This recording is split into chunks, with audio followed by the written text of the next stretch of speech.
Bukomeye kabisa inkuru mbi yabaye inkuru mbi boss araturyana cana arayigurisha ko nta masezerano birangira nyine akuyemo imigabane ye nyine.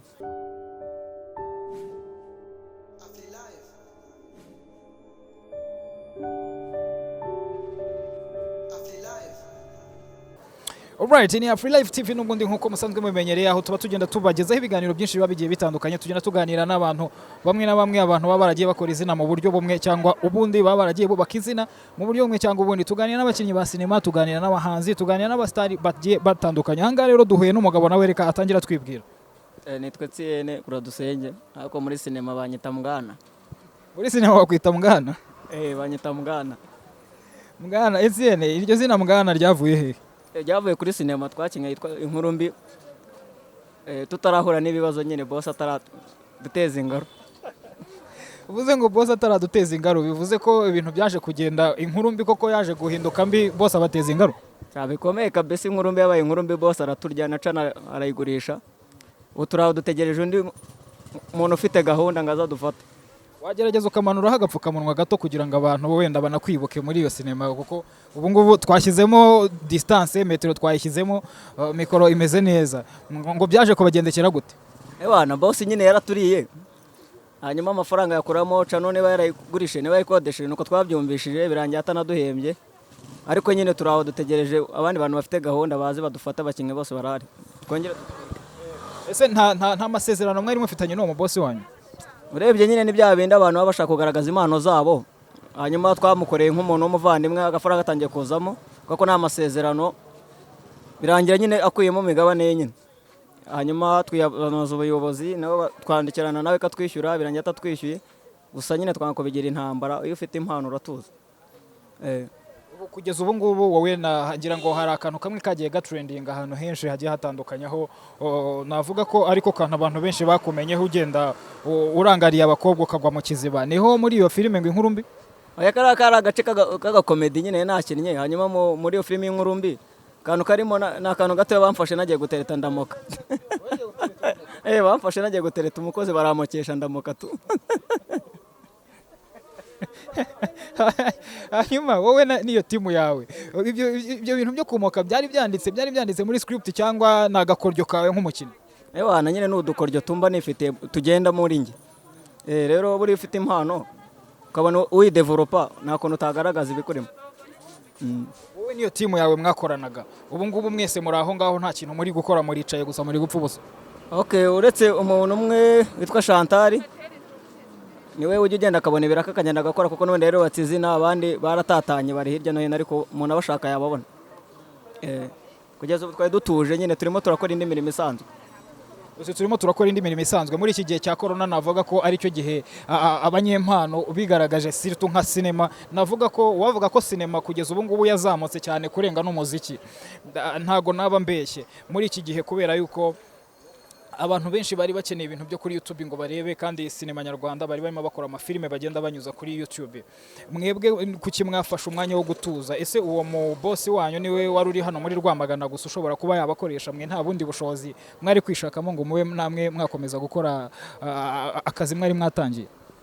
Ukuntu byagenze ni ukuvuga ngo boss yaravuyemo, niwe editingaga, ari we nyiri cano, akazana na story. Rero urumva ibintu byinshi niwe wari ufite mu biganza, abandi bari abantu bakizamuka bitwa tabatoye n'abandi n'andi magroupe. Rero iyo ufite gahunda ntabwo uva mu kintu utinjira mu kindi, bigaragara nabe. Twari twaratuje dutegereje igihe kizaza tukanya tugasubira mu ruhando rwa sinema, tukanya tugatwika. Rero gusa impano zo turazifite, dukeneye izindi gahunda nzima, nabo batwegereye twakorana nabo, uretse ko umuntu abahugiye mu bindi bintu nyine yashaka n'imigisha. Ubu ngubu munsanze mvuye mu bitaro by'u Rwamagana, tugemura abarwayi bo kwa muganga batagemurirwa. Hari ministeri imbere perezida yitwa True Hope, urumva nibyo bintu mbamo, tugemura kwa kabiri, kwa kane no ku cyumweru. Rero ntabwo wakomeza kwifatanya na sinema kandi n'ubundi nayo utayibonamo umugisha, nicyo navuga. Umuntu niba byumva neza, uvuze ko iyo ministeri uhagarariye yitwa True Hope, niba mugemurira abarwayi koko badafite abantu babagemurira, ni ibintu bisaba amafaranga, ni ibintu bisaba kuba wifite mu buryo bumwe cyangwa ubundi, ni ibintu bisaba ikofi, ni ibintu bisaba inde support. Wowe iyo support uyikura hehe kugira ngo ubashe gukomeza gufasha abo bantu? Iyo ministeri kuko nayitangiye ndi umunyeshuri, bimaze imyaka 5. rero no kuvuga ngo abaterankunga abambere nabo ngabo tuguma kugemurira bakabifuza ko nabo bagaruka kugemurira abandi kuko intego tuba dufite no guhinduka nyuma tugahindura abandi hanyuma undi muntu wese wumva afite ubushobozi atanga inkunga yuko yifite ntago twebwe dukenera ngo amafaranga ngiki hari n'abatanga kawunga umuceri iki hanyuma kuko mfite akagare kanye ni deporasa nkabizana tukabiteka tukaza kubigemurira abarwayi Imana ikaduha umugisha nuko dukora hanyuma reka twongere tugaruke kuri sinema ariko tutaragaruka kuri sinema hari umuntu uyu munsi ushobora kuwita avuga ati wow uyu mwana yagize igitekerezo kizima nubwo ari umukinnyi wa sinema nibyo ni byiza ariko noneho yagize igitekerezo kizima agira umutima wa kimuntu aravuga ngo reka mfashe aba barwayi badafite ababagemurira badafite abantu babitaho mu bitaro ashobora kuwita avuga ati iyi true hope nanjye hari ikintu ushobora guhita ntangamo mu buryo bumwe kugira ngo nacyo kigende gisapotinge umurimo bari abana barimo gukora kugira ngo kigende cyunganire ibyo bari abana bari gukora umuntu wakenera kugira ubundi bufasha atanga yabinyuza he no kuvuga ngo dutanga nimero ya telefone dufite na konte muri Kopedu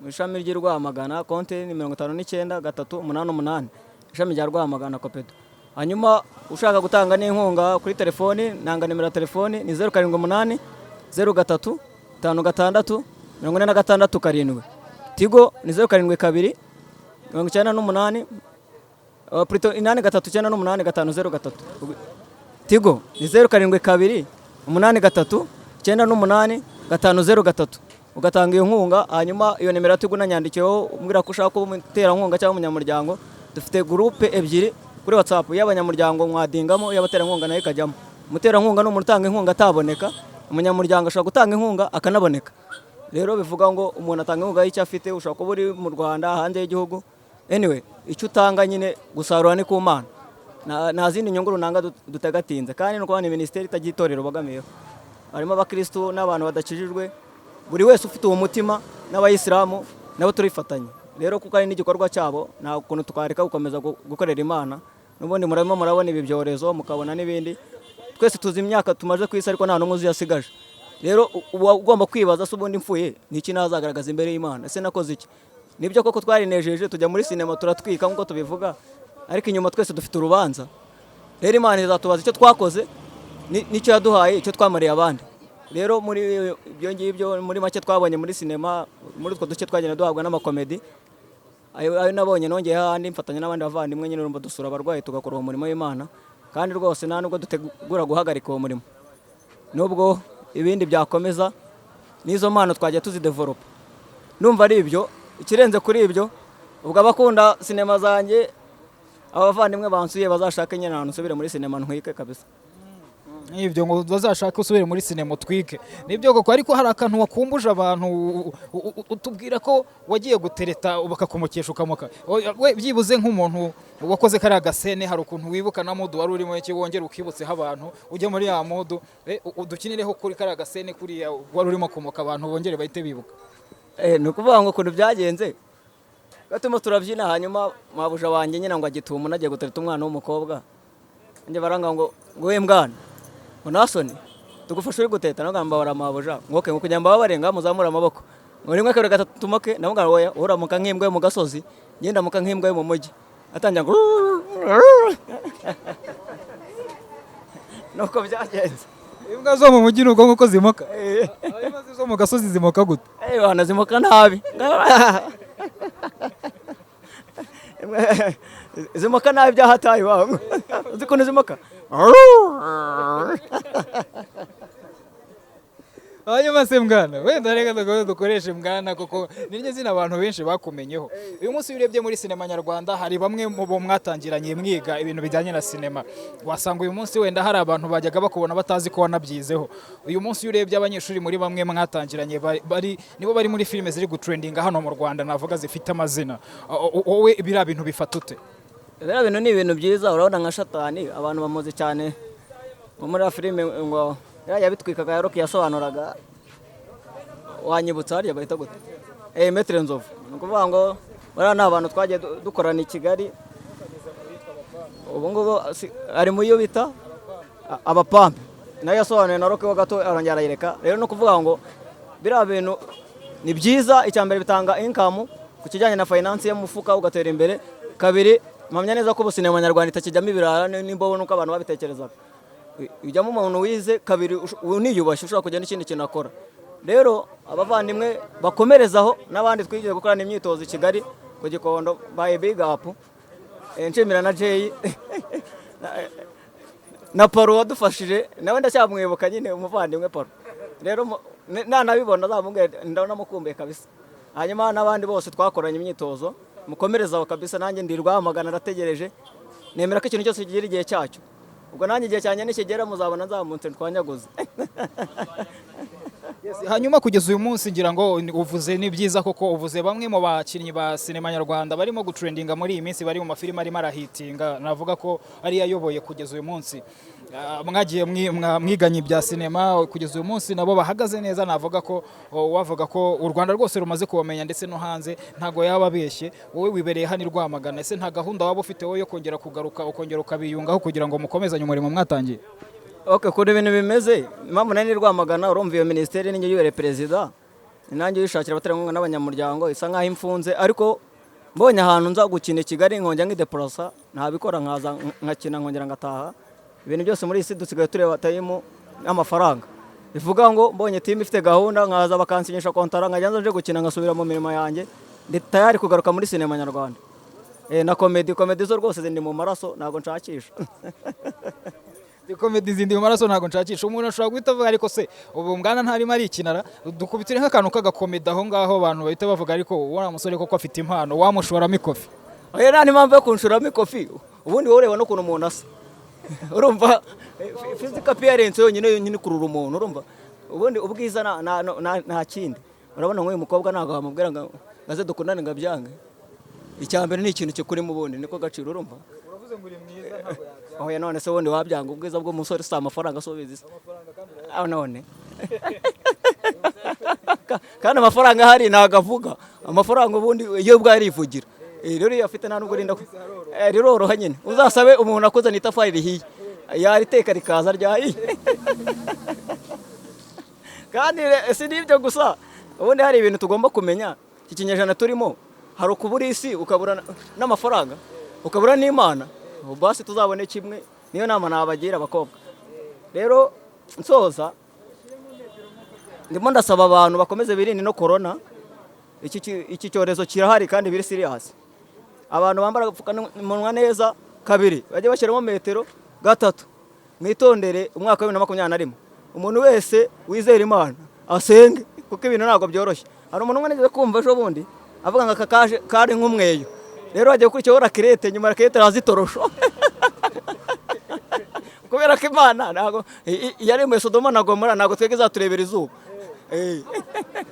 Ese mwana ibyo umuntu yumvisha ibyo bintu urimo uravuga bisa nkaho ari ubuhanuzi urimo gutanga, so waba uri umuhanuzi? Oya ntago ndi umuhanuzi, ubwo Imana iri imbere muri ngewe.